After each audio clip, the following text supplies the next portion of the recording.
Okay mga papi, done installation po tayo dito sa Yamaha MIUI 125. Nag-avail po si sir ng ating promo package. Ito po yung mga kinabit natin sa kanya.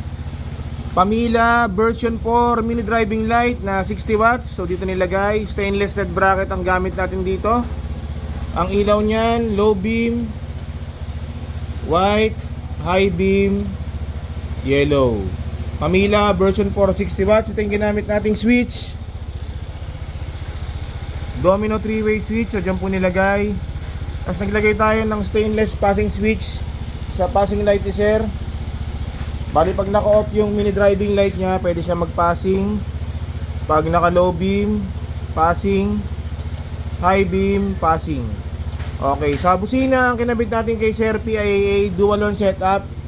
Ang horn selector na ginamit natin, ito, kasi nagpalit din si sir ng domino left and right switch. So dito natin nilagay yung horn selector dito sa on off na yan. So bali pag naka off, stop.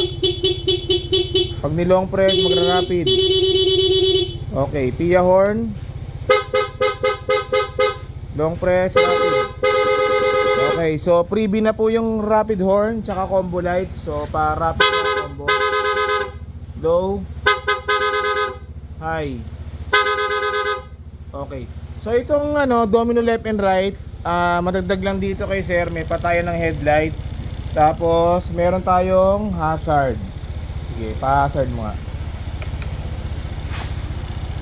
Hazard. Oo, wala yan. Hazard, ayan. Hindi na pinalagyan ni sir ng diet. Ayan, hazards. Harap likod po yan.